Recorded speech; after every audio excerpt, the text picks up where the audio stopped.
Selamat malam promo semua. Lagi pada ngapain? Jam-jam rawan ngantuk nih. Mending nonton film dulu deh sini. Kita ada film yang menegangkan loh buat kalian tonton. Judulnya Nowhere. Masih hot banget loh ini. Baru banget rilis. Nyeritain tentang ibu hamil yang kejebak di dalam kontainer dan terombang-ambing di tengah laut. Wah, gimana tuh ya? Apakah bisa selamat? Sabar dulu. Sebelum lanjut ke alur cerita lengkapnya, boleh dong klik tombol subscribe-nya dulu, gratis kok. Kalau udah, yuk langsung aja kita ke alur ceritanya. Di awal sini nih, Mia yang lagi hamil besar sama suaminya si Nico lagi mau kabur dari negaranya bareng beberapa orang lainnya. Karena pada saat itu Spanyol udah diambil alih sama diktator. Udah ancur-ancuran lah ya pokoknya, krisis hebat juga. Mereka tujuannya mau ke Irlandia karena katanya di sana aman. Tapi perjalanannya ini tuh ilegal. Mereka bakal masuk ke kontainer yang nantinya dibawa sama kapal kargo gitu. Vamos, hostia. ¿Estás bien? No. Mereka harus nunggu. Besok pagi baru bakal jalan truknya bawa mereka ke kapal. Ini udah besok paginya nih. Mia khawatir sama bayinya. Udah 2 hari ini katanya dia nggak ngerasain bayinya gerak-gerak kayak biasanya. Dan Mia ternyata dia juga masih sedih banget karena kehilangan anak pertamanya mereka. Anak cewek mereka itu diambil dan mungkin udah dibunuh sama beberapa tentara di rezim itu. Tapi Nico selalu tegar. Dia coba buat nenangin Mia.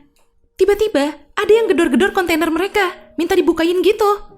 Pas Nico mau ngecek, berjubel-jubel orang pada maksa masuk. Akhirnya sama orang yang ngatur perjalanan rahasia ini, sebagian dari mereka disuruh keluar. Disuruh pindah ke kontainer satunya, termasuk si Nico. Mia cuma bisa ngeliatin Nico masuk ke kontainer satunya lewat lubang kecil.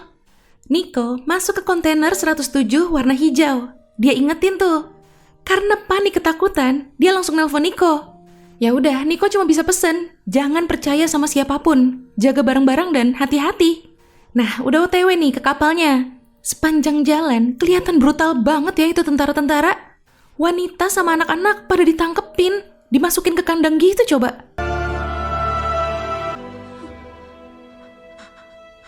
Ini sekarang udah sampai di pelabuhan, tapi harus dicek dulu isi kontainernya. Dibuka tuh, tapi kosong, cuma ada kotak barang-barang kiriman aja. Taunya ada sekat di kontainernya, semua pada ngumpet di balik sekat itu. Tapi si ketua tentara itu curiga, dia ngerasa kok kontainernya kayak kecil banget. Dia nyuruh anak buahnya nembak dari dalam buat tahu batasnya, dan benar ketahuan. Saliendo. Que no confiéis en alguien a este lado de la pared. Han cogido todo el dinero que os quedaba. Los que os han prometido. Mia buru-buru naik ke atas kotak gitu, dia sembunyi di situ. Karena takut diancam mau ditembak kalau nggak keluar, si anak remaja ini ngebuka sekatnya. Langsung dijedor tuh bocah. Si botak nyuruh anak buahnya buat nembakin semua yang ada di situ. Auto tewas semuanya. Cuma sisa satu anak kecil tuh. Tapi akhirnya ditembak juga. Mayat-mayatnya dikeluarin dari kontainer, dibersihin juga bekas darahnya. Dan Mia masih selamat, aman dia di situ, nggak ketahuan. Dia langsung buru-buru kirim voice note ke si Nico, ngasih tahu semuanya, nyuruh Nico buat sembunyi. Sekarang udah dinaikin ke kapal kargo nih kontainernya. Mia coba ngubungin Nico lagi, tapi HP-nya Nico mati. Ini lumayan juga ya, dia nemuin barang-barang bawaan orang. Isinya ada bor, air minum, dan lain-lain lah. Dia istirahat, lumayan tuh bisa tidur. Tapi tiba-tiba dia kebangun, kontainernya berguncang kenceng banget. Pas dia ngintip keluar, taunya lagi badai besar.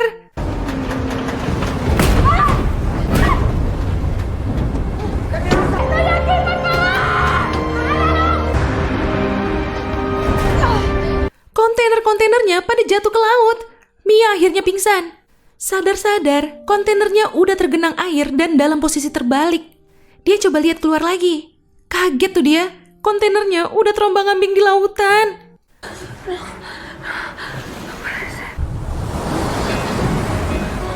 Makin panik dong dia.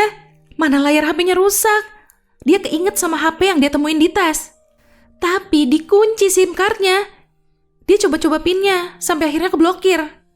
Air juga masuk tuh dikit-dikit dari lubang. Dia harus nutup lubang-lubangnya. Dia nyari-nyari barang dari kotak barang kiriman itu. Lumayan tuh, ada satu kotak yang isinya hoodie-hoodie. Bisa dia pakai kan buat ganti jaket dia yang basah. Nah, nemu lakban tuh dia buat nutup lubangnya. Lagi ngeliat-ngeliat buku kenangan punya orang, tiba-tiba dia dengar ada suara teriakan dari luar. Taunya itu suara dari kontainer 107 warna hijau. Kontainernya udah mau tenggelam. Dia teriak-teriak manggil Niko, tapi ya nggak kedengeran lah ya pasti. Dia coba masukin SIM card HP-nya dia ke HP yang dia temuin itu. Baru tuh bisa dipakai buat nelpon. Tapi tetap nggak nyambung. Dan kontainernya udah tenggelam sekarang.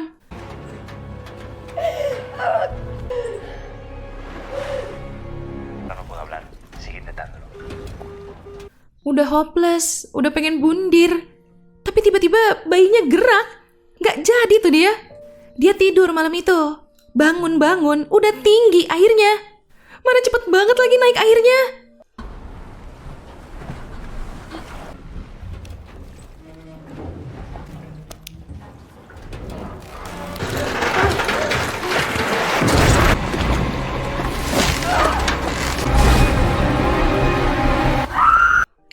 Tiba-tiba dia kebangun. Taunya cuma mimpi, guys. Tapi emang bener sih, air yang masuk juga udah lumayan banyak sekarang. Dia berhasil tuh ngebuka kotak yang terakhir, tapi isinya cuma Tupperware. Ya lumayan sih, karet-karet Tupperware-nya dia pakai buat nyumpel lubang-lubang yang ada di bawah. Dia juga pakai Tupperware-nya buat ngeluarin air dari dalam kontainernya. Saking gabutnya, dia sampai menata kontainer itu coba.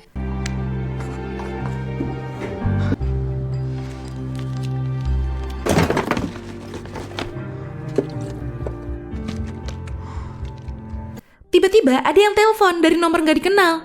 Dan ternyata itu Niko. Niko gak ada di dalam kontainer 107 itu. Supir truknya Niko nipu. Mereka diturunin di luar kota. Mia ngasih tahu kalau kontainer dia sekarang lagi terombang-ambing di lautan. Sementara ini Niko cuma bisa nyemangatin Mia. Mia harus bertahan demi bayi mereka. Ya ilah, ada suara petir. Badai lagi mah berabi nih ya urusannya.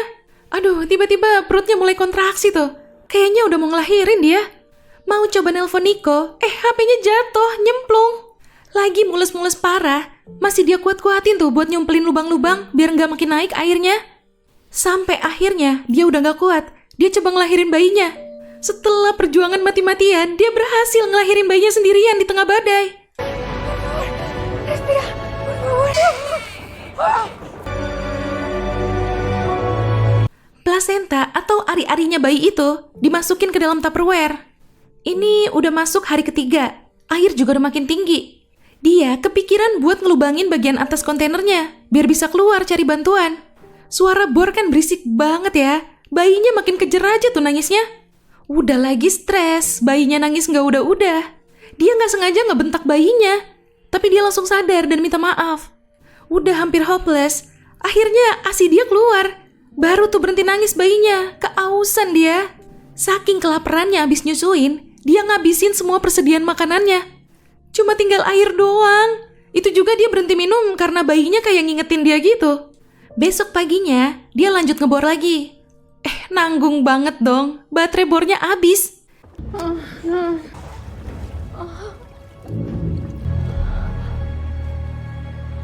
Dia coba masukin SIM card-nya lagi ke HP dia yang layarnya rusak.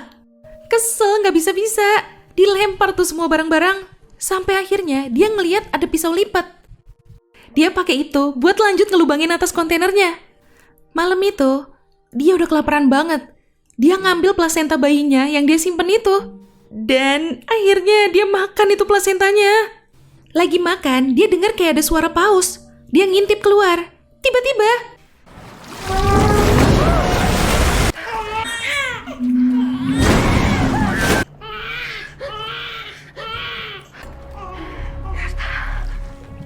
ini udah masuk hari ke-6. Air juga tentunya udah makin naik lagi dong. Dia masih berusaha buat ngelubangin atas kontainernya. Ada aja ya, pisau geriginya patah. Aduh. Mana air minum juga udah habis lagi. Saking dehidrasinya, sampai mau minum air laut tuh dia. Tapi untungnya dia sadar, nggak jadi. Dia pakai buat ngeguyur kepalanya aja tuh jadinya. Saking lemesnya, sampai berhalusinasi dia. Anaknya yang udah meninggal sama suaminya datang.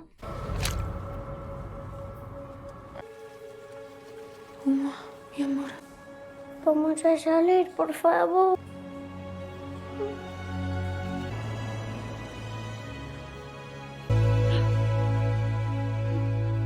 Gak lama dia kebangun gara-gara ketetesan air hujan. Langsung dia tampung tuh buat stok minum dia. Nah, ini dia mau coba narik atas kontainernya sekuat tenaga nih. Dan akhirnya kebuka.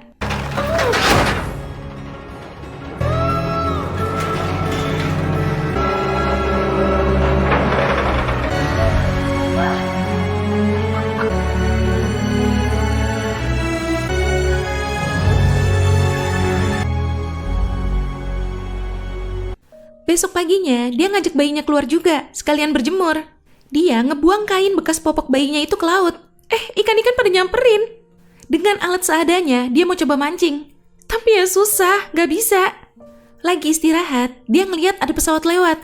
Dia buru-buru turun tuh, mecahin kaca layar TV. Karena naiknya buru-buru, pahanya kerobek gitu. Aduh. Dia coba mantulin sinar pakai kaca itu ke pesawatnya, tapi gak berhasil. Luka robeknya parah banget. Dia mau coba ngejahit lukanya pakai kawat dari mesin TV. Malam itu, dia kepikiran ide, bikin jaring pakai kabel-kabel headset buat ngejaring ikannya. Dan besok paginya langsung dia coba tuh. Umpannya ya bekas popok anaknya lagi. Akhirnya dapat 1 ikan. Tapi ya cuma bisa dimakan mentah-mentah. Sekarang udah masuk hari ke-9. Suaminya yang janji bakal nyusulin juga belum datang-datang. Tapi udah jago mancing dia. Lumayan banyak tuh ya stok ikannya. Dia bikin banyak banget surat yang isinya SOS minta bantuan. Abis itu dia masukin ke Tupperware buat dihanyutin. Ini udah lewat dari 12 hari, dia cuma bisa nunggu di situ. Puerta del cielo, que tan dekat.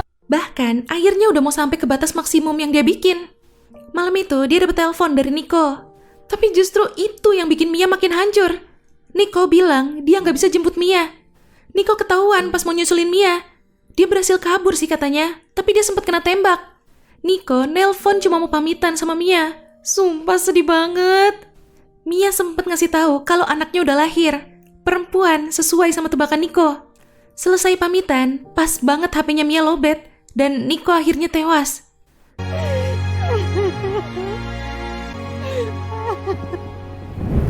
Ini udah masuk hari ke-26. Airnya udah sampai di batas maksimum. Sekarang dia sama Noah, bayinya itu cuma bisa bertahan di atas kontainernya. Dia sambil bikin rakit, pakai papan kayu bekas kotak barang. Pelampung-pelampungnya itu pakai Tupperware.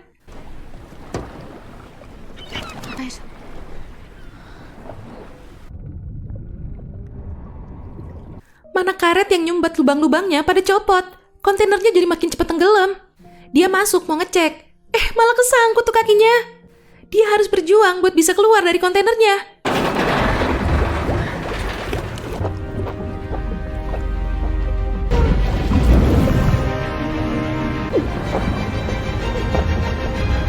Begitu dia berhasil naik ke permukaan, Noah yang dia taruh di atas rakit udah hanyut. Datang lagi tuh paus, nyamperin Noah, terus disembur gitu.